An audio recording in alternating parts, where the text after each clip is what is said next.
3.0, parole de la jeunesse saoudienne, qui paraît aux éditions Éric Bonnier le 12 octobre prochain. Clarence, merci d'être avec nous. Décision historique, pour autant, est-ce que c'est une révolution ? Ah oui, on peut parler d'une révolution. Vous savez, ça ne s'est pas fait du jour au lendemain.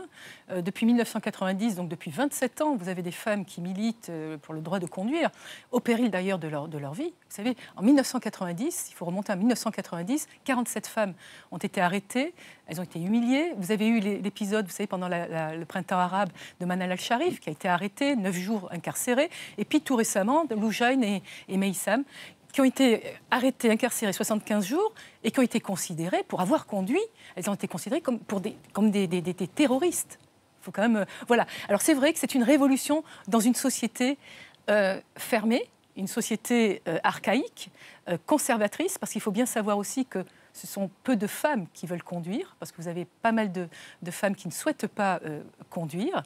Mais là, franchement, c'est une belle victoire pour ces femmes pugnaces et courageuses, vraiment. Alors aujourd'hui, quelle est la place réelle de la femme dans la société saoudienne ? Alors, j'ai envie de dire que depuis 5-6 ans, la femme est en train d'occuper une place qui est la sienne. Elle travaille davantage. Elle est directrice de marketing, avocate, chef d'entreprise, femme d'affaires. Ce sont des femmes qui occupent de plus en plus donc, la société.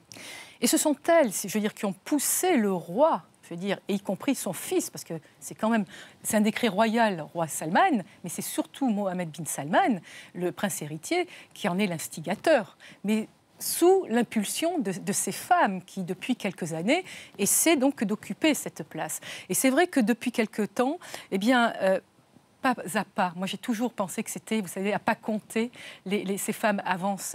Et elles ont bien compris que ça ne servait à rien de se heurter à un mur, de principes, de culture et de religion. Il fallait aller, si vous voulez, d'être beaucoup plus fine. Et c'est la raison pour laquelle on en arrive aujourd'hui, au mois de juin 2018, puisqu'elles seront autorisées en juin 2018, de conduire, parce que je vais vous dire franchement, c'est quand même pas l'autoroute. Il va falloir quand même mettre en place des infrastructures, comme les auto-écoles. Il va falloir également mettre en place, former des femmes policières. Donc ça va se faire aussi pareil, avec du temps. Vous vous êtes intéressé dans cet ouvrage à la jeunesse saoudienne. Est-ce que la nouvelle génération peut aller dans ce sens, de plus d'ouverture, de plus de place ou plus de droits pour les femmes ? De plus en plus. Pourquoi ? Parce que cette jeunesse, la plupart, est allée étudier à l'étranger. Beaucoup de jeunes ont bénéficié de la bourse Abdallah. Et donc, c'est ces jeunes gens et jeunes femmes qui reviennent avec une mentalité, si vous voulez, avec la culture un petit peu occidentale. Mais attention, ils sont profondément patriotes. Ils ne veulent pas rester en France où ils étudient, ou par exemple en Australie ou en Angleterre. Ils veulent revenir, pourquoi ? Parce qu'ils veulent jouer un rôle prépondérant dans leur société. Et ce sont des jeunes aussi qui sont aidés par les réseaux sociaux. Parce que les réseaux sociaux constituent une magnifique fenêtre sur le monde. Et c'est comme ça que ça avance. Vous savez, ils vénèrent le jeune Mohammed bin Salman. Donc ils sont vraiment à fond derrière lui et derrière son projet Vision 2030 qui est destiné à modifier, à réformer cette société qui, jusqu'à présent, dépend de la manne pétrolière. Mais vous savez que depuis 2 ans, l'Arabie saoudite, traverse une crise économique sans précédent, à cause justement de la baisse du prix du baril de pétrole. Il fallait trouver d'autres façons d'alimenter cette population, qui jusqu'à présent, cette population était aussi sous perfusion de l'État. Eh bien, c'est terminé. Donc, c'est une nouvelle ère qui est en train de s'ouvrir. Alors, attention, je ne suis pas en train de dire il n'y a pas de béatitude de ma part, il y a des faits. C'est une société qui avance, mais il y a encore beaucoup de chemin à effectuer en termes de droits des femmes. Et j'ai presque envie de vous dire que le droit des femmes de conduire passait après celui qu'elles souhaiteraient avoir, c'est-à-dire l'abolition du tutorat, parce que les femmes sont mineures à vie encore aujourd'hui. Merci beaucoup, Clarence, pour ce regard sur ce pays.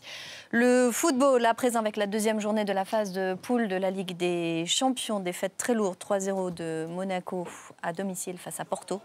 Avec 1 point en 2 matchs, les Monégasques sont derniers de leur groupe. Ils ont hypothéqué leur chance de participer à la phase finale. Et ce soir, Karine, nous serons tous les deux devant la télé pour voir le PSG qui accueille le Bayern de Munich. Un choc dans tes rêves. Et tu pourras conduire pour aller à la maison.